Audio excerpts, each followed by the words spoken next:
welcome to New Stripe City, a YouTube channel for diehard Bengals fans. I'm your host, Ace Boogie, and tonight we will be doing something a little bit different.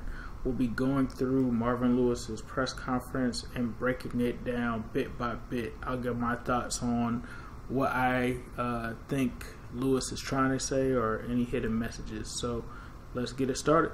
How do you feel about Jesse Bates based on what you've seen with him in the last 2 weeks? What does he need to do to take that next step? Obviously, you feel pretty good with this week's news, but yeah, we feel very comfortable, confident in Jesse, and he's, as we expected, he's done a great job since he's been here, and over the last 14 weeks, I guess, 7 weeks or so, or 8 weeks, and then the 4 we've been through, so 12 weeks, so done a nice job.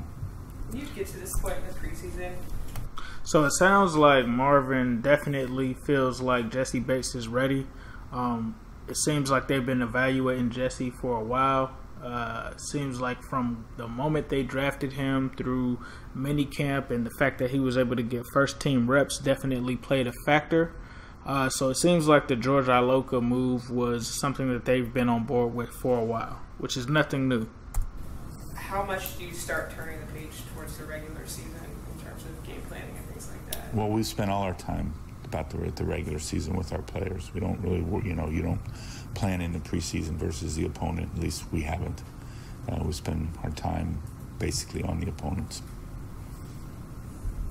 Not much there. Just basically saying that they are going to be really game planning once the season starts. So maybe the last game that we just had against the Cowboys wasn't something where they actually game planned for it.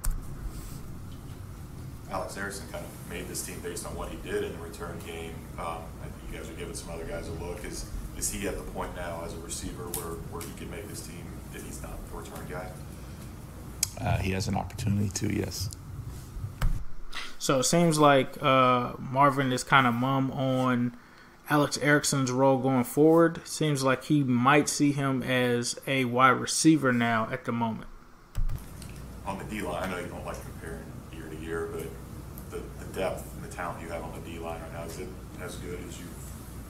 Well, I think we're really comfortable with it. I think obviously that what Sam has done, and Jordan Willis and Carl go into their second years, and Andrew's playing well and healthy, and return the other veteran guys. So I think, and Chris Baker has been able to roll through, and his he didn't play as much last week as we expected, but I feel good about that.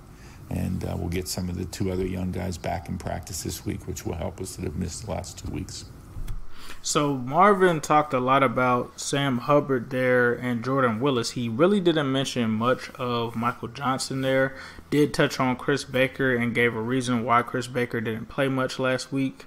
So I think that's interesting, but let's see what else he has to say. Hopefully they follow up with some more questions on the D-line. What benefit is there with, we've always seen Carlos pretty much primarily on the left side of the line. What benefit is there to flipping him over to the right? Just looking at some other things, some other different ways to do things. So it looks like the Bengals definitely are trying things out, and Terrell Austin is swapping Carlos Dunlap on both sides. So that sounds like Marvin feels like that will continue to happen going forward. And then with Mike moving inside.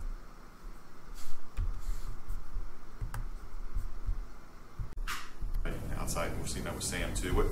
What advantage do they have inside? Is it their length to affect the passing windows, or is it the athleticism? Well, I feel, Mike played inside last year in nickel situations when Carl came on the field, and I think Sam has those abilities to really lighten the load for our guys. I mean, if you think about it in a real NFL game, if you have approximately 250 snaps to split across the 4 D-line positions, in order to be able to parse those out and have fresh people all the time and continue to let these young guys come on and develop as well. So it seems like Marvin definitely wants to keep a fresh lineup on the defensive line rotation. So that's something I look forward to. Is it a we'll see response to if Tyler Eifert will play against Buffalo? You said it. What will it take for you to make a decision one way or the other as far as getting back in? When I think everybody feels good about it.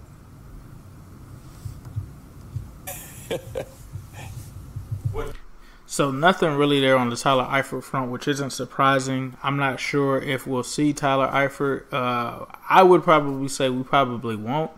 I think it's either he plays this game or not, because if he doesn't, then there's no way that we're going to see him. Marvin, specifically about the offense, what do you need to see, hope to see out of the first team offense this Sunday in Buffalo? I think just good tempo. We go into the game, and I want to see each guy touch the ball just so many times. We have experienced players there that played, and so it's not like I have to see Joe carry the ball 10 times. He carries the ball 2 times, I'm good. And let's move on to the next guys. We've got other guys competing to stay here, and that's more the focus. Like I said, that's the best part of the preseason is we're able to kind of work the plan that we envision going into the game and stay with it, and that's good. And we've got the guys up front trying to play together, as a unit. That's a good thing. And but we don't have the quarterback changing things and doing things like we would in a regular season game, because there's a lot of we're trying to just we don't play the Dallas Cowboys or the Chicago Bears or this week the Buffalo Bills this year. We're hoping to play all, we can play one of the 3, I guess, 2 of the 3. So, but that's that's what you do. So I think just getting the young guys the exposure is really important. In this game against people, that are competing for jobs just like they are. So it seems like Marvin Lewis is more focused going into this game on some of those players who aren't exactly penciled in for the final roster. So it doesn't seem like Joe Mixon will play a lot. I think we'll see more of those running backs like Trey Carson, Brian Hill. We'll get some things figured out there. But also seems like a game where a guy like Auden Tate can get a lot of snaps so that they can see exactly what they have there. Definitely Sam Hubbard to see if he's worth keeping over a Michael Johnson, I think is a possible option there. Also some of the guys that they just aren't sure about. So Darius Phillips, other guys that come to mind when I think about that.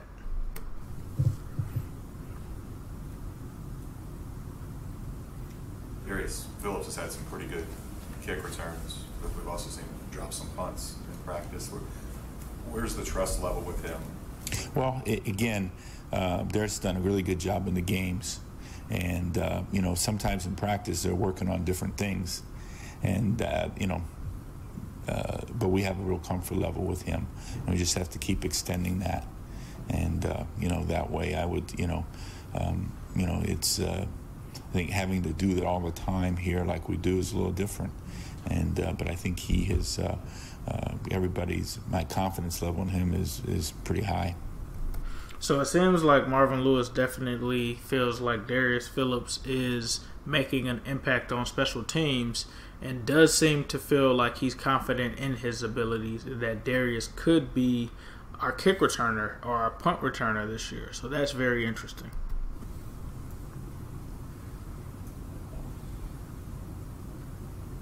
Coach, you got a guy like John Brown, an intriguing talent. When does he go from kind of project intriguing to, he could be a factor? Is that kind of a tough line? I think you got to have, again, you want to refer to what one guy does in practice, but you don't want to refer to what another guy's in practice. It wasn't my question. Well, it is because it's the full body of work, as I said, and I think that's important. I think the time that Darren spends with the guys, even outside of my eyes, is important. When we're out there and he's in here, or vice versa, and then just the confidence level.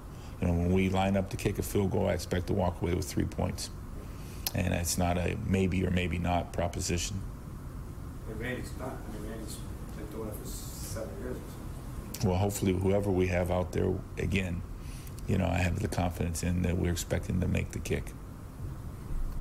So very interesting here as Jeff Hobson asked Marvin straight up about John Brown, who obviously made a 55-yard field goal, has been pretty solid this preseason, and it seems like Marvin somewhat walked back his comments about John not being a factor in the race, and it looks like that they're just looking for consistency there. Now, this could mean that he means that Randy Bullock is the more consistent player, and notice that he focused on practice. So it seems like this is really going to go off of what they're doing in practice and in the game as well. So that's very interesting to hear from Marvin. From how you see things, is there too much made of the offensive line, or does the offense start and stop with the offensive line, their success, and how they all gel together going forward? Well, I think it's important they have to gel together. There's no question about it. And, we feel pretty good about where things are. There's been a lot of progress made with new guys. We'll continue to work and grind, but the things that we're doing, there's some things showing up the right way. And, that's what happens. I mean, there's all 32 across the board when you watch each and every week. And but we're only focused on one, and you only focus on one. And that's, so you get to draw your conclusions that way. But, we're watching football across the board, across the league every time. And, so we'll keep going. We'll feel good about things. So it seems like Marvin is still lukewarm on the offensive line a little bit, but seems like they have certain things figured out so far. Across the board, do you feel like, as you watching, that it's in a much better place than it was last year right now? Yeah, I feel really good where we are right now, no doubt about it. And, we have to continue to go because, again, like I say, we're aiming at the Indianapolis Colts, and that's what counts. So definitely Marvin believes that the offensive line has improved. So that's very interesting to hear. I think we've all noticed that just looking at how bad it was last year to this year. So it's interesting to hear his thoughts on how confident he is in the offensive line. So good to hear from Marvin Lewis. I think he kind of set the tone for us and answered some questions in terms of the offensive line, in terms of some key players. So I hope you guys enjoyed this. Look forward to me doing this a little bit more. If I get some feedback from you guys saying that you like this, then I'll continue to do it. So let me know in the comments. But as usual, I'll leave you guys with a who day, all day, every day, and especially on Sunday.